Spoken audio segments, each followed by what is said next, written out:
Hello everybody, welcome to the House of Fate, where you will enjoy Destiny 2 to its full extent. Today, we're going to be taking a look at the Warlock class, a very versatile class, and the topic today is a build. We're gonna make a build with the Warlock that is unmatched by any other. Now this is purely based on my opinion. You may have a different opinion than mine, but I believe that once I explain all my points, you will have a similar based opinion. Let's start the video by going into the Dawnblade. This is the class that I will be making in this build. I will not choose Voidwalker because Voidwalker is a relic of the past. We're gonna choose Dawnblade because it is something new and unique to Destiny 2. So the first option we're gonna get is either Healing Rift or Empowering Rift.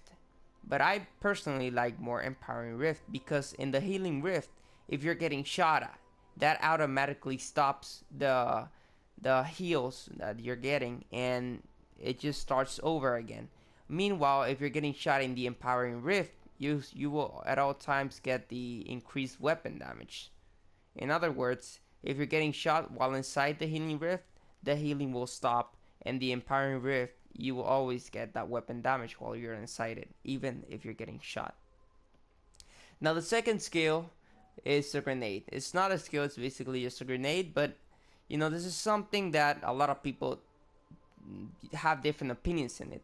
I personally like more the future grenade because it attaches to a target, and in Crucible it is really effective. However, people will sometimes use the solar grenade or the fireball grenade. Now, as a player that just played Destiny a long and a lot of time, I personally believe that the fireball grenade is something that you could use on Crucible, the solar grenade something you could use in PvE, and the fusion grenade something you could use in both. That is my opinion. However, after playing Destiny for a long time, I believe that that is so. Now we're gonna go into the gliding. Now this is definitely something that it's not based on the build. You can go with whatever you want. It's not going to have any difference on the impact that you will make. You will always be flying. However, I like more the balanced glide because I can control the the the gliding better. Now let's move on onto the weapons. The primary weapon you should have is the Skatelock. It's an auto rifle that I believe every Warlock gets at the beginning of the beta. It is a weapon that has 42 bullets in each magazine, and it is very accurate and stable. Let's take it over to the battlefield so that you can take a better look at it.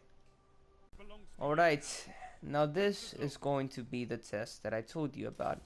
If you take a look at the Skatelock, if we shoot, it goes up, but it's not like if I were to put this weapon that goes up just completely. Take a look.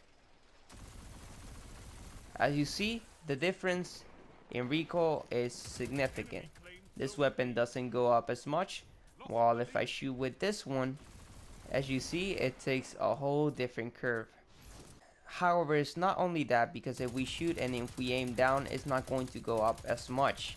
As you see, I made almost all my shots into 1 point. However, if I take this weapon and try to do the same, it will still go up nonetheless. You see, it still keeps going up. So it's very different than the weapon we're currently having. Now, let's take the weapon for another test. This time against a real moving target. I prefer to do this test in the Crucible rather than in the Strike because the Crucible is where people think, not like the Strike where it's just enemies moving in a straight pattern. So as you saw, I took that guy down and the weapon did not move as much. Let's go ahead and do the same. I believe it's only the weapon. I'm not sure why I am. The grenade, as you see, it sticks, and once it sticks, the enemy is dead. It will probably take 2 grenades to kill an enemy, not like Destiny 1, which you only needed 1 grenade attached to kill the enemy. Nonetheless, it is still a very good option and one you should always be carry about. As you saw, I took the enemy and the weapon did not jump as much. However, the Skate-Lock has one problem, and that is long range attacks. It is very good when going against enemies that are really close, as you saw, but if I were to take an enemy that was far away, such as that one, the weapon starts moving a lot more and lets shots get into the target.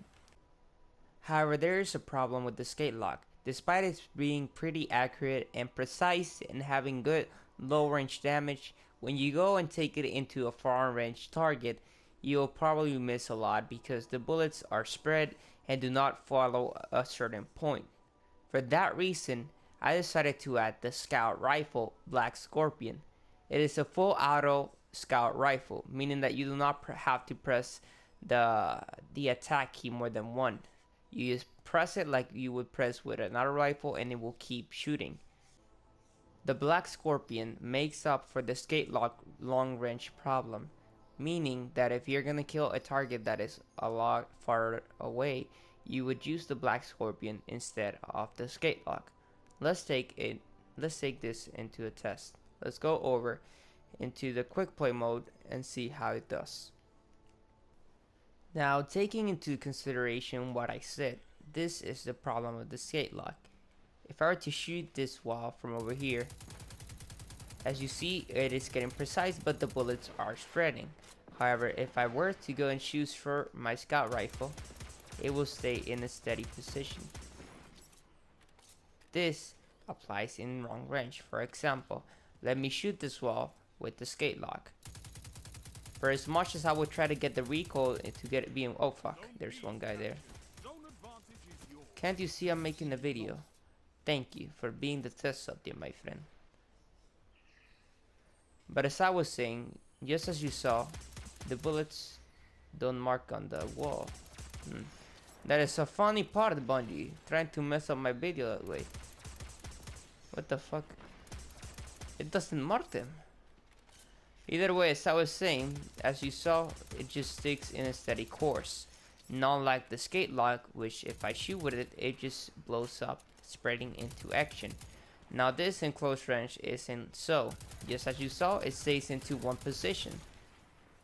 But that is why we have the Scout Rifle. For long range problems, we shoot and it just stays in one position, which is perfect for long term positions. Now let's go ahead and test the Scout Rifle in battle. See how it fares up in long range and in close range as well. Despite this weapon being here only for long range, we could also check the close range. However, I feel like there's a guy with a special beside me, so I should be rather careful. Now this is a perfect chance. That is a long range target and I killed them very precise. However, if I were to shot this weapon, the shots will be all over. Zone A lost. Let's go ahead and give you another demonstration of the weapon once more. The target managed to escape rather closely, but still he ended up dying. Now that we have taken a look at the Skate-Lock, which is very good at mid and close range, and we taken a look at Black Scorpion, which is good at long and mid range, let's take a look at the Retro Futurist, which is a shotgun. Now this shotgun is very good at close range. It packs 8 bullets per magazine and it's actually pretty good. Let's take a look at the battlefield, see how it fares up. Now we're going to use our shotgun, which is our powered weapon, just to show you how good the shotgun is. Just as you see, it has a wide spread. However, if you're really close to the target, the spread isn't that big as if you were far away.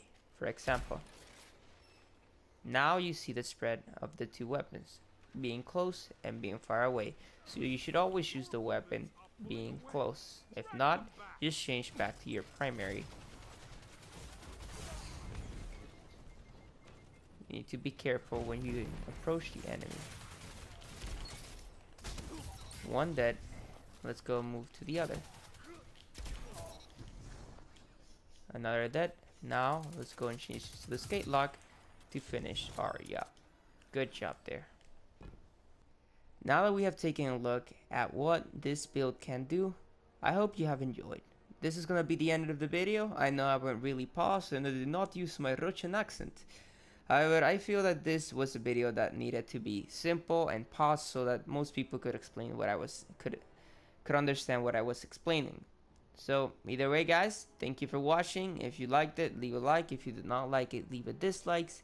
If you think that I should have chosen different weapons or different details, comment down below and we can have a talk about it. Thank you for watching, guys, and peace out. See you later.